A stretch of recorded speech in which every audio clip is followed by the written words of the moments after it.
Hello everyone and welcome back to Marquise Technology's video tutorial series. In this session I'm going to show you how to conform media coming from the red camera using rain. This tutorial is also valid for mist. I've already created a project, so I'm going to open it.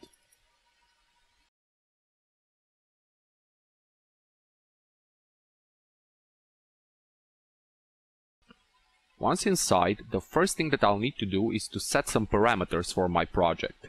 To do that, I'll need to change modules, so I'm going to control right click to bring up my contextual menu, and I'm going to go inside the project manager. In here, I'll set my project resolution by going into properties, and in the preset drop-down menu, I'm going to choose HD at 24 frames per second. Next, I'll need to set up some parameters for my red cam. I can find those parameters in Media under the red cam tab. As I can see here, I have three available parameters. The first one is the decode resolution for my R3D files, and I can choose between the project resolution, in our case that's HD, or the full 4K resolution. The next one is the dynamic resolution. This is a very useful parameter for those who don't have a powerful enough machine to play back their R3D files in real time. So what dynamic resolution does, it reduces the resolution of your files while in playback by a factor of 2, 4 or 8. In our case here, I'm going to choose my dynamic resolution to be 1/8 of the original size, and my decode resolution I'm going to set it to my project resolution. Now the last parameter here is the ability to activate a red rocket if you have one installed. We don't have a red rocket plugged in our machine right now, so as you can see, this setting is grayed out. That means that it's not available. Now the next step would be to load an EDL or a composition file. We have a composition file for this conforming session, so I'll need to load it up by going in the player module.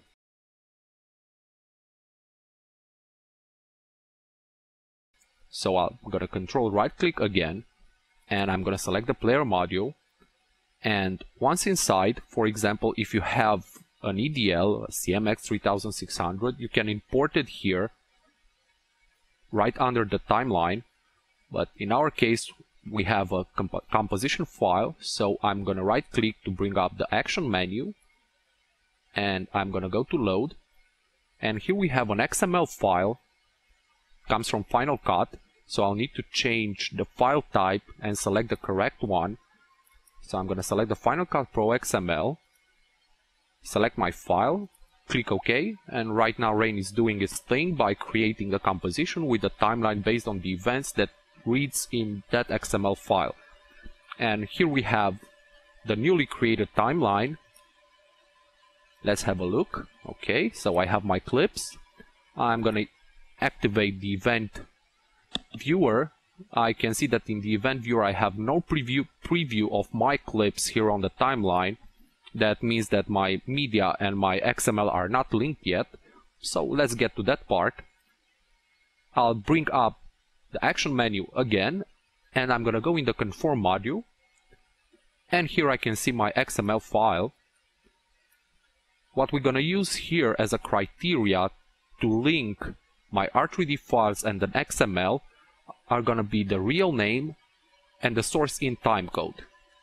Right now you can see that the status is set for unlinked.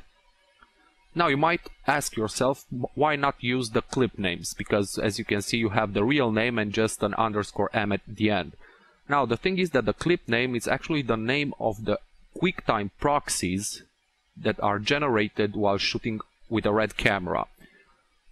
The majority of the editors, when using Final Cut to edit R3D files, they are actually using these proxy files.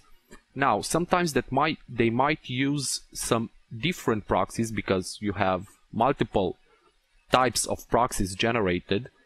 So in our list, if you look closely, we will see that we're gonna find some clips that are named differently, so it's not a good idea to actually conform by using the clip name, because you never know what the editor used while using Final Cut. And here we are. I've already found one event in the timeline that uses a different clip name. So the safe bet is to use the real name. So let's tell Rain where to search for our R3D files, because they are already organized. They are perfectly organized as they come directly from the Red camera. So I don't need to drag them from my system in the library and make folders and so on. So I'm going to choose System. I'm going to browse to the location where my R3D files are located.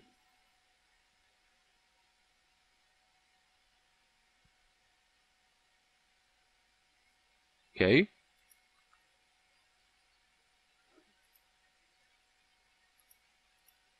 I don't need to select every folder. I'm just going to select the general folder, and Rain is going to search in the entire folder tree for the files. And now I'm going to specify to match my name by the real name, as we already established. And for the time code, it's going to be for the in time code and for the source. Now the last step is to select the events in the EDL that I want to get linked with my R3D files. I can do this individually by clicking on them, or I can select my entire XML file, and that's exactly what I'm going to do. I'm going to select my entire XML file, and the last difficult step that we have to do in the conforming session is just to click on Search Now, and right now Rain is taking care of the linking part between the XML and our media.